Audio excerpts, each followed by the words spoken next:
Imagine this. You walk into a room, and before you utter a single word, every head turns. Not out of politeness, but out of an unspoken gravitational pull. Conversations falter, then cease. Eyes, once fixed on mundane tasks, are now riveted on you, an almost imperceptible shift in the atmosphere, a subtle yet undeniable hum of attention. It's not about your beauty, your status, or your volume. It's something deeper, an invisible current that flows from you, subtly altering the very air that others breathe. You haven't demanded respect. You've simply exuded it. You haven't asked for deference. You've merely commanded it, without a single conscious effort. This isn't charisma as you know it, that performative dance of smiles and practiced anecdotes. No, this is something far more primordial, something woven into the very fabric of power itself. Consider the great orchestrators of history, those who, with a mere glance or a pregnant pause, could shift the tides of nations, inspire fervent loyalty, or instill a chilling, unassailable dread. Was it merely their rhetoric, their armies, or was it something else, an almost alchemical force radiating from their core, bending the will of men and women as a craftsman bends hot metal? We are often taught that influence is earned through negotiation, through logic, through the slow accumulation of favors and goodwill. But what if that's a carefully constructed illusion? What if true, unshakable influence, the kind that moves mountains and reshapes destinies, operates on an entirely different plane? What if it's less about what you do and more about what you are? Or more chillingly, what you project yourself to be? We live in a world obsessed with authenticity, with transparency, with the idea that our true selves, unvarnished and unmasked, are our greatest assets. We are told to be ourselves, to let our light shine, to connect on a deeply personal, vulnerable level. And yet, look around. Who truly holds the reins of power? Is it always the most authentic, the most vulnerable? Or is it often those who possess an almost impenetrable psychological fortress, a curated self that, while perhaps not authentic in the popular sense, is undeniably effective? This presents a profound, unsettling paradox. Can true power, the kind that compels and commands, be built upon a foundation that defies our most cherished modern values? Does the pursuit of genuine influence necessitate a strategic disengagement from the very notion of an unvarnished self? This isn't about manipulation in its crude, theatrical form, the charlatan's trick, or the con artist's ruse. This is about something far more sophisticated, a profound understanding of human psychology and the often unconscious mechanisms that drive our actions, our loyalties, and our fears. It's about cultivating an aura so potent, so deeply ingrained, that it bypasses conscious resistance and speaks directly to the subconscious, to the instinctual, to the ancient parts of the human mind that yearn for guidance, for certainty, for a figure to follow. What if the most powerful influence is not a persuasion, but an imposition? An unyielding force that subtly, almost imperceptibly, reconfigures the mental landscape of those around you, aligning their wills with your own, not through overt command, but through an internal compulsion they themselves cannot fully articulate. Could it be that Machiavelli, that much-maligned architect of power, saw something fundamental about human nature that we, in our modern pursuit of niceness and relatability, have conveniently forgotten or deliberately suppressed? Did he understand that the most formidable leaders weren't those who merely persuaded, but those who bent reality to their will, creating an unassailable psychic fortress around themselves that others simply couldn't penetrate, let alone resist? If such an aura exists, if it can be built and wielded, what are its components? What hidden truths about ourselves and others must we confront to even begin to tap into such a force? And what does it truly cost to possess a will so powerful it shapes the world around it, leaving an indelible mark on the very souls of men? Prepare to journey into the rarely spoken, often feared truths of human influence, where the lines between power and perception blur, and the authentic self becomes a strategic choice, not a given. The seductive power you witnessed in that room, that silent, magnetic pull, is not a supernatural gift. It is a vacuum. And the hidden, terrifying problem is that modern existence has engineered a profound hollowness within us, a void that aches to be filled. You have been meticulously conditioned, from the cradle to this very moment, to outsource your own sense of self.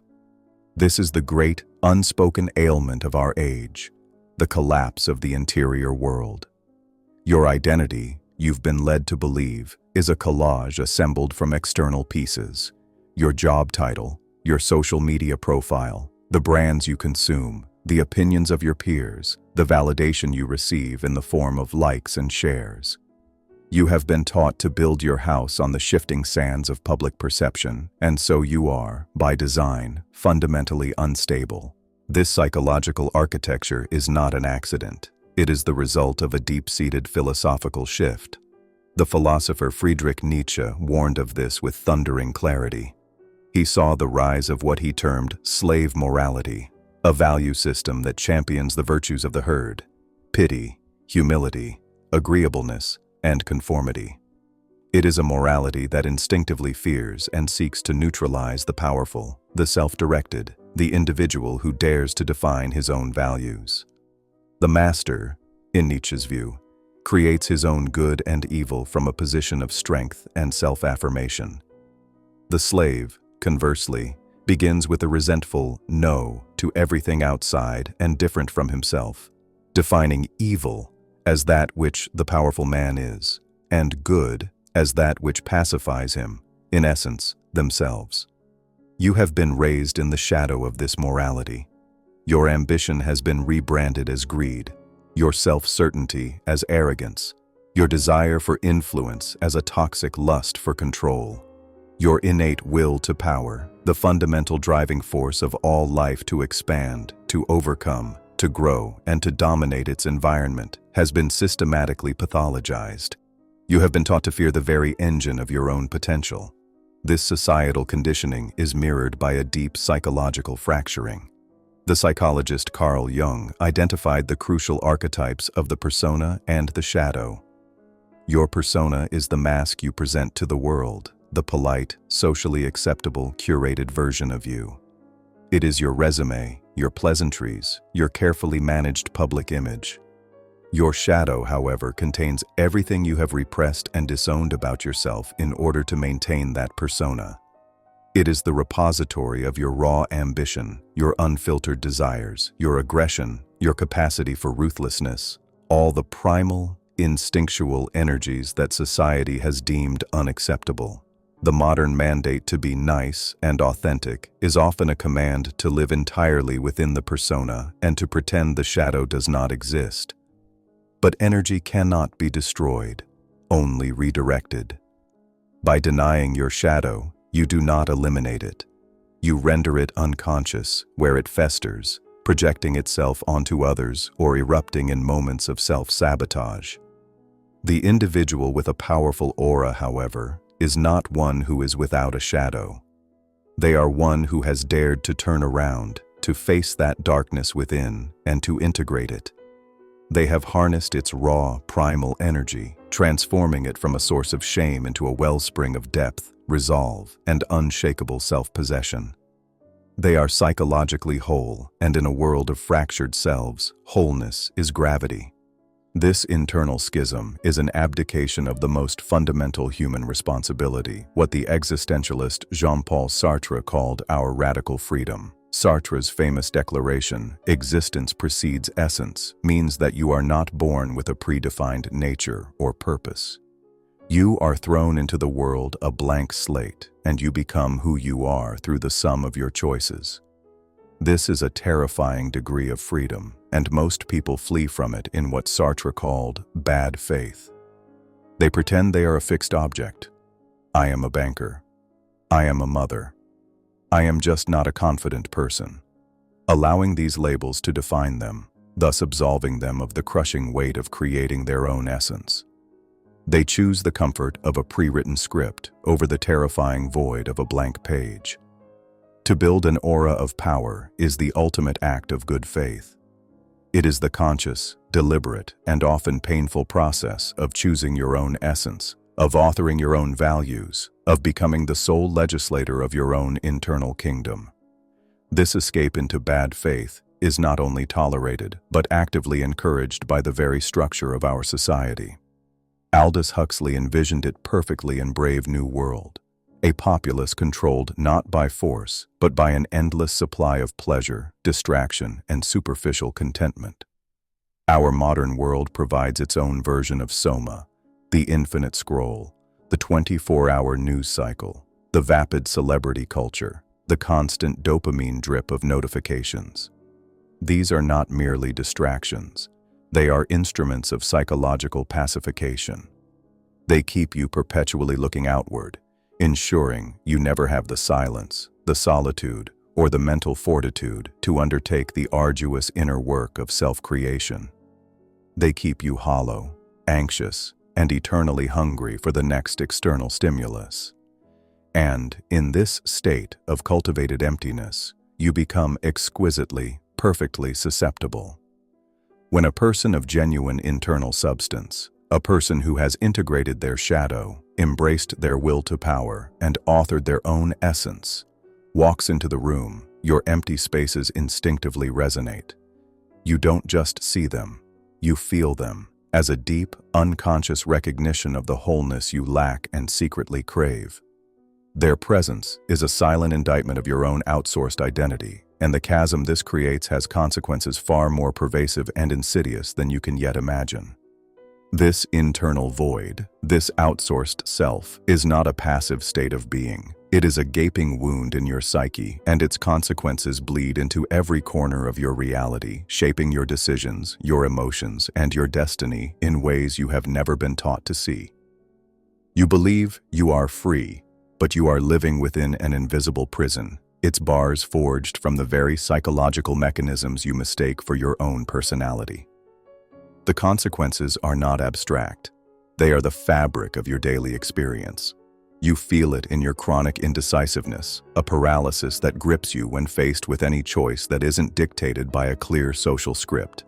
Without an internal compass, a self-authored set of values, you're forced to poll your environment for clues, to crowdsource your convictions. Your life becomes a series of reactions, not actions, a hesitant dance choreographed by the expectations of others. Your emotional landscape is a battlefield owned by foreign powers. A word of praise from an authority figure sends you soaring. A single critical comment online can plunge you into a spiral of despair. Your moods are not your own. They are hostages to external validation. This emotional volatility is a direct symptom of your hollow core. With no internal center of gravity to hold you steady, you are perpetually thrown off balance by the slightest push or pull from the outside world. This makes you incredibly predictable and therefore incredibly easy to influence. The ancient Stoics knew that the only true freedom was freedom from the passions, from this enslavement to external events. You, however, have been conditioned for the opposite, a state of maximum emotional reactivity. This vulnerability operates on a deep neurological level. Your brain is equipped with what are known as mirror neurons, a specialized set of cells that fire not only when you perform an action, but also when you observe someone else performing that same action. They are the biological basis of empathy, imitation, and connection. But in your hollowed state, they become conduits for psychic invasion. When you are in the presence of someone with a powerful, self-defined internal state, someone whose aura is a projection of their unshakable inner reality, your mirror neurons don't just register their confidence, they begin to replicate it within you. Their certainty silences your anxiety. Their unwavering focus commands your scattered attention. This is not persuasion, it is a form of neurological puppetry. They are broadcasting a signal so coherent and strong that your own chaotic internal static begins to align with it, and you mistake this imposed order for your own volition. This neurological susceptibility is reinforced by an army of cognitive biases that guard the walls of your prison.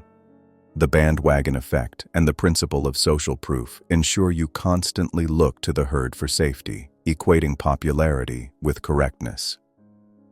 The authority bias makes you automatically defer to anyone who projects the symbols of power, whether earned or not. You mistake the performance of confidence for actual competence. Meanwhile, confirmation bias works tirelessly to filter reality, ensuring you only see evidence that supports the identity you've borrowed from your tribe, be it political, corporate, or cultural. These are not just intellectual curiosities. They are the invisible algorithms running your life, ensuring you never deviate from the pre-approved path. You are locked in a cognitive echo chamber, mistaking the reflections of the group for the horizon of reality itself. Scaled across society, the consequences are staggering. It creates a culture of perpetual, frantic mimicry.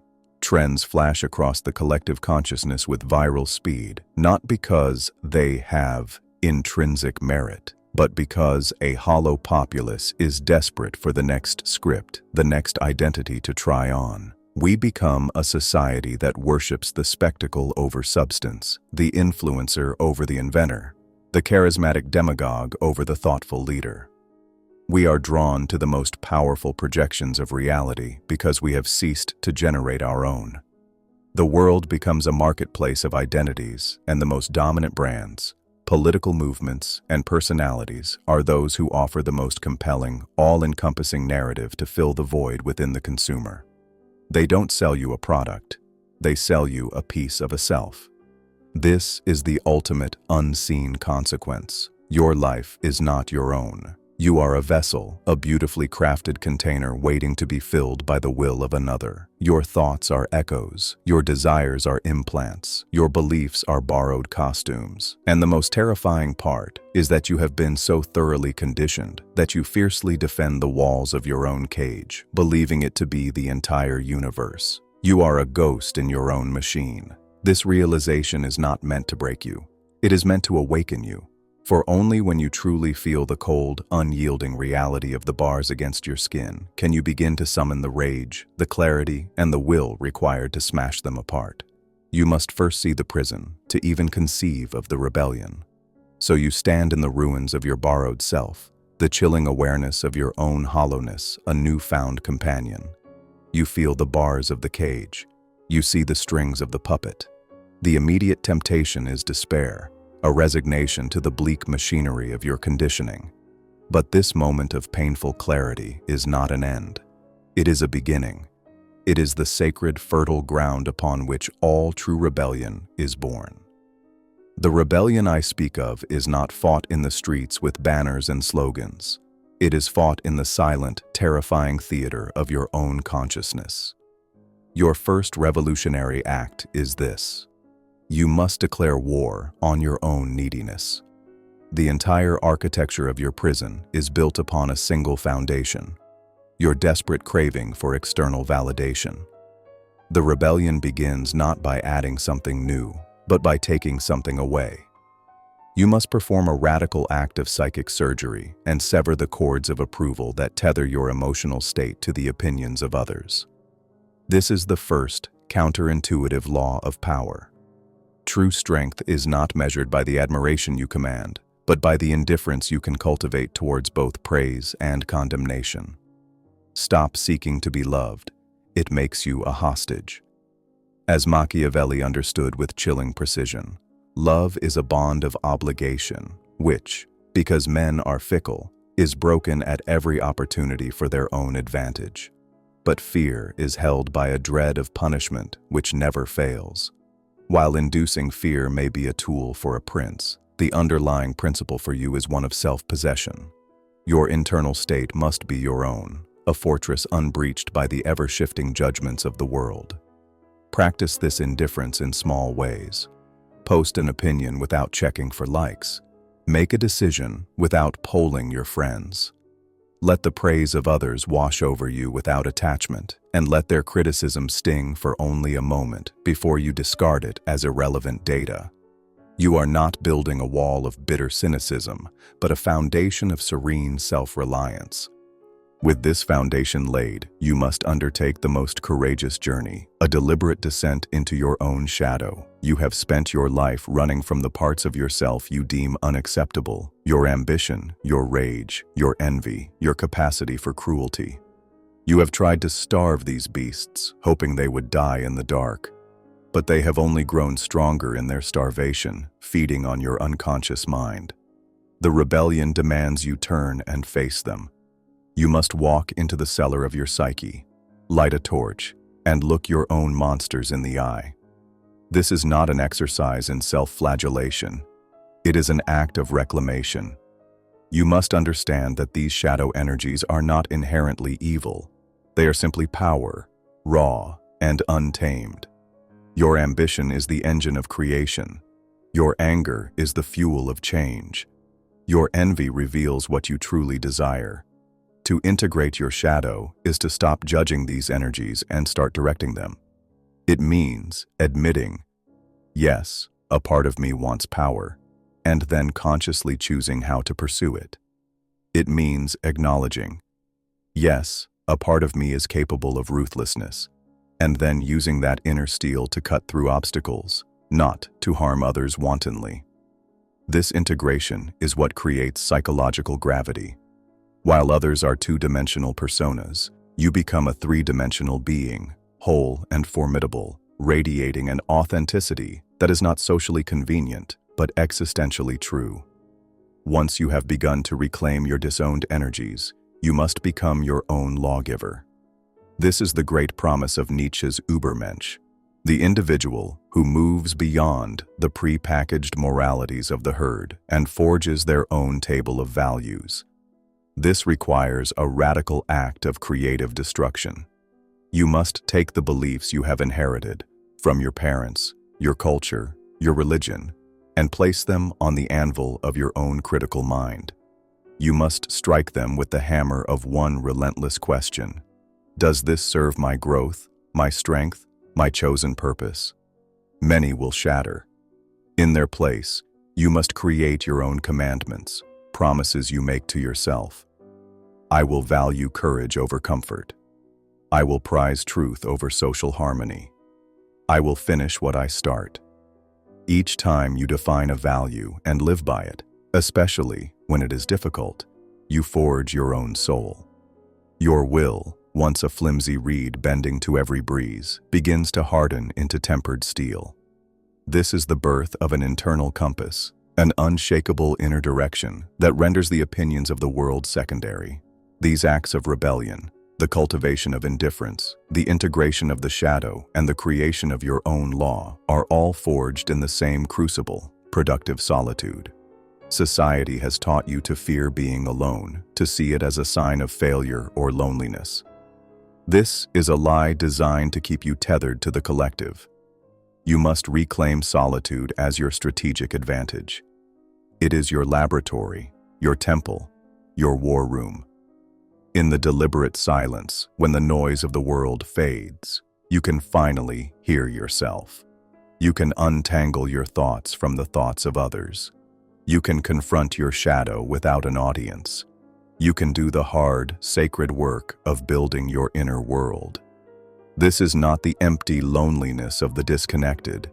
It is the potent solitude of the Creator. By severing your dependency on the external, facing the totality of your internal self, and authoring your own reality, you cease to be a vessel waiting to be filled. You become a source. You stop being a reflection in the mirror of society and begin to become the light itself, a radiating center of power that does not need to bend others to its will because its very existence redefines the space around it. You have undertaken the rebellion. You have severed the puppet strings of validation, descended into your own shadow, and begun the arduous work of forging a law unto yourself. You have built the inner fortress, stone by painful stone, and now you stand within its walls, self-possessed and silent. And here, in the quiet of your own unshakable sovereignty, you are ready for the ultimate truth, the final, paradigm-shifting realization that makes sense of everything that has come before. The truth is this: the premise of our entire journey, the desire to build an aura so powerful it bends people to your will, was a necessary lie. It was the lure for the ego, the question that started the quest. But the final revelation is infinitely more profound. You do not bend the will of others. You never did. You never will.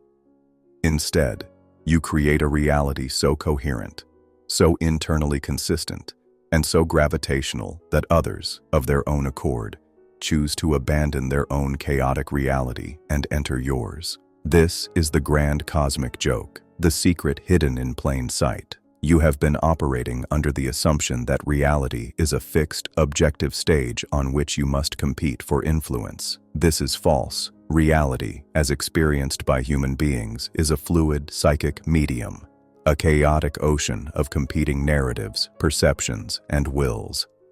Most people are not captains of their own ship.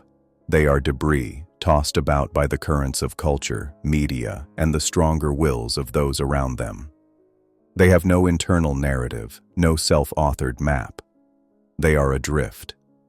The work you have done, the rebellion, the integration, the self-creation, was not about building a bigger, better ship. It was about becoming an island.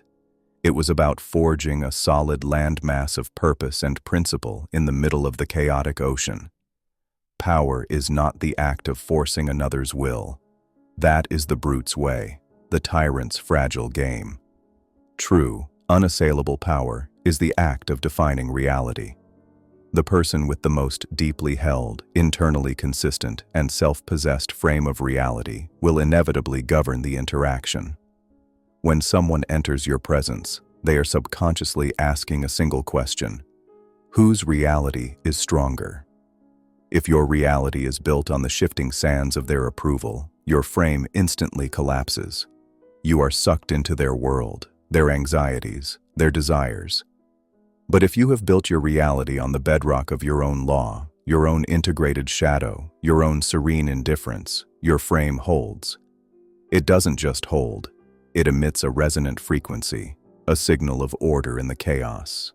They feel it not as a pressure, but as a relief. To the person adrift in the sea of psychic chaos, your certainty is a lighthouse. Your self-possession is a harbor. They are not being bent to your will. They are choosing to navigate by your light because it is the only steady point in their tumultuous world.